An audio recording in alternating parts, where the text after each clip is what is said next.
Chez Guy Hockey, nous croyons qu'une estimation ne doit pas seulement être gratuite, elle doit surtout être juste. En mars, c'est le mois de l'estimation. Faites estimer votre bien et gagnez peut-être une voiture et des coffrets week-end.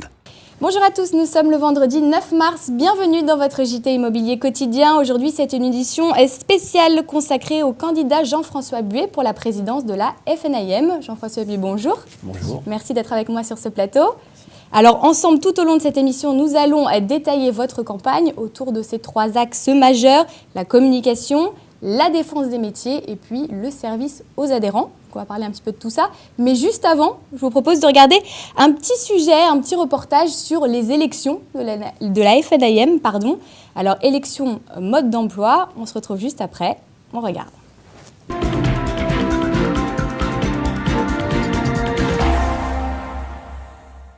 Au mois de mai aura lieu l'élection du président de la Fédération nationale de l'immobilier. Une campagne a déjà débuté et elle oppose pour l'instant 2 hommes. Jean-François Buet, actuel secrétaire général de la Fédération, et Loïc Quentin, président de la FNAIM de Loire-Atlantique. En théorie, d'autres candidats pourraient émerger, mais cela est peu probable, car il ne leur reste plus que quelques jours pour se présenter. Comment se déroule l'élection présidentielle de la FNAIM? Tout d'abord, elle aura lieu le 25 mai prochain. Un seul des candidats sera élu à la majorité simple pour 4 ans. 700 grands électeurs feront un choix, tous représentants des chambres départementales de la FNAIM. Le nouveau président fédéral succédera à René Palincourt en fonction depuis 2004. Cela ne sera pas simple de prendre ses fonctions car le professionnel, originaire des Bouches-du-Rhône, a marqué l'institution au cours de ses 2 mandats. Beaucoup s'accordent à dire que Jean-François Buet serait en tête des intentions de vote. Son intronisation ou celle de son concurrent se fera le 1er janvier 2013. La tâche sera difficile, il s'agira pour le nouveau président de la FNAIM de composer une politique en accord avec les représentants de 12 000 agences. Alors nous venons de voir ensemble le reportage consacré aux élections pour comprendre un petit peu comment ça se passe. Alors ma première question, elle est toute simple, on va parler de la communication. Alors c'est vrai que ce qui vient tout de suite à l'idée, c'est est-ce qu'il ne faut pas rajeunir un petit peu l'image de la fédération? Est-ce que vous allez essayer de moderniser tout ça? Je préfère moderniser que rajeunir. Il faut coller bien entendu à l'actualité, mais c'est vrai qu'il faut que l'image de la fédération soit mieux comprise. Aujourd'hui, la fédération apparaît comme une institution un peu ancienne, alors qu'en définitive, depuis toujours, on était à la pointe de beaucoup de choses, on a innové dans beaucoup de domaines et on ne l'a pas forcément fait savoir. Donc l'important, c'est de communiquer pour bien faire savoir tout ce que nous faisons. Donc une communication externe, oui, avec un axe déjà bien ciblé, bien précis? Mais avec un axe, l'utilisation déjà des nouveaux moyens de communication, bien entendu, on pense à Internet, aux applications smartphones, à toute une sorte de technologie qui permet aux consommateurs de s'apercevoir que on est chez lui, quoi, on rentre chez lui régulièrement, et pour bien faire comprendre que la FNAIM c'est autre chose qu'une simple organisation patronale. Bien justement, je vous propose d'écouter l'avis d'un adhérent sur ce sujet. On écoute ce qu'il en pense. On se retrouve juste après. Allez, on écoute. Je crois que la FNAIM a le même problème que n'importe quelle organisation, c'est-à-dire s'adapter au monde tel qu'il est aujourd'hui, au monde de la communication, de manière à mieux servir les adhérents. Je crois qu'il y a un point sur lequel on doit travailler, c'est un petit peu le point que vous représentez, à savoir la communication et les médias. Je crois qu'on n'est pas assez présent dans ce domaine-là, et Dieu sait si aujourd'hui l'image qu'on reflète est importante, et là on peut plus s'imprégner, on peut plus montrer notre présence. Je crois que c'est l'un des circuits sur lesquels il faut travailler. Alors nous venons de voir ensemble la réaction d'un des adhérents. Est-ce que finalement le but c'est de rendre plus lisible le marché de l'immobilier à travers cette communication? Oui, aussi, et puis il y a de l'amalgame, parce que finalement, quand on interroge les consommateurs, FNAIM, qu'est-ce que c'est? C'est d'immobilier, c'est une nébuleuse, est-ce que c'est une organisation, est-ce que c'est un réseau, est-ce que c'est un label, est-ce que c'est une garantie? Il y a de tout ça dans la FNAIM, mais ce n'est pas assez bien perçu. Le vrai rôle de la fédération, c'est quand même de défendre les métiers, on va y venir aussi, on revient juste après. et c'est d'expliquer, de faire de la pédagogie pour savoir ce que nous faisons, parce qu'en fait, le rôle que nous avons vis-à-vis des consommateurs, qui est de leur trouver souvent le logement de leur vie, qui est de les aider à vendre une maison, qui est de les aider dans des difficultés financières quelquefois importantes, ou de gérer leur patrimoine, ou de minimiser leurs charges.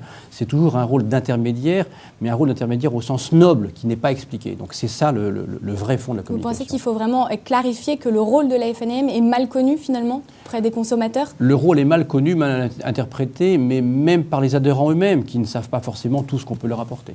Alors justement, vous nous avez parlé de la défense des métiers. Alors, est-ce que votre objectif à travers votre future présidence, ça va être de faire prendre plus de poids à la fédération pour intervenir sur des décisions au sein du gouvernement?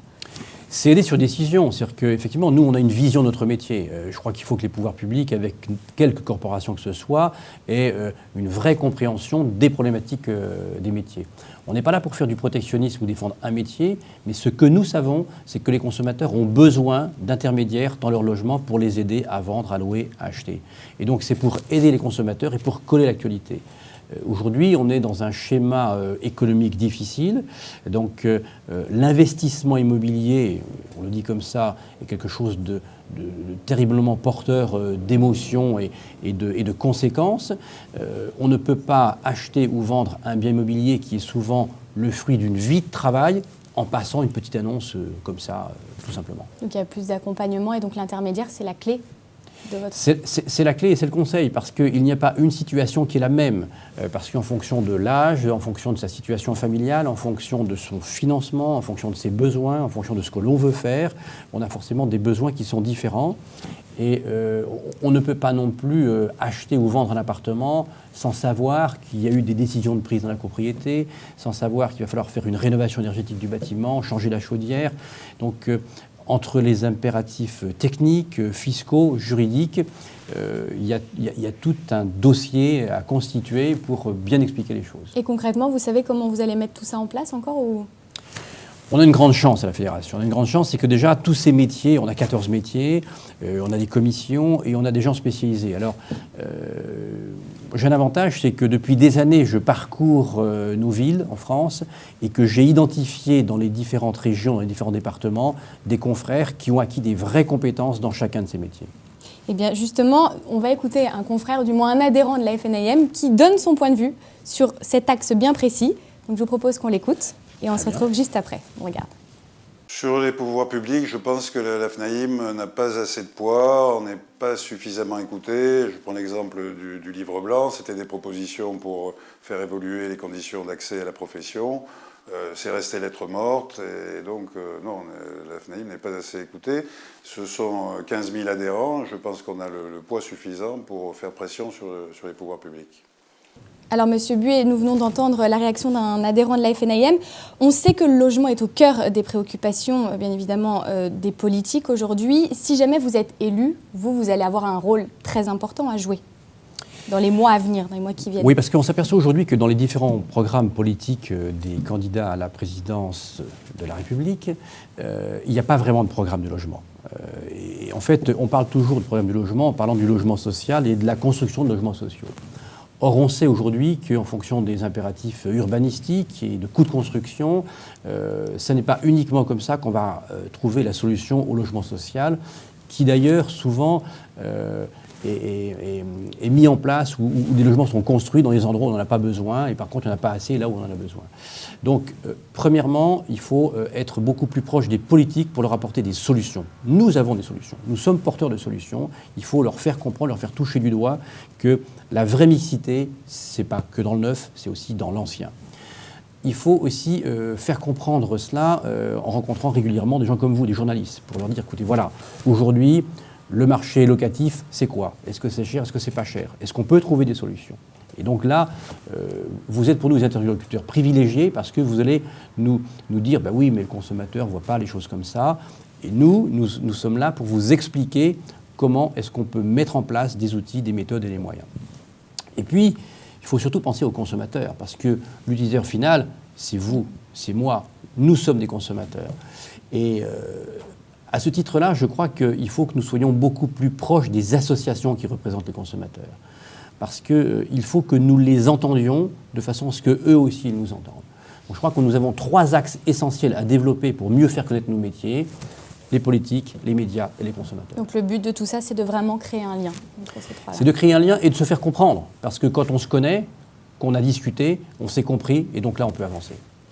D'accord. Donc enfin, le dernier gros thème de votre programme, c'est les régions. C'est quelque chose qui vous tient particulièrement à cœur. Là aussi, c'est peut-être votre force, parce que justement, vous êtes issu d'une chambre régionale Côte d'Or où vous connaissez bien.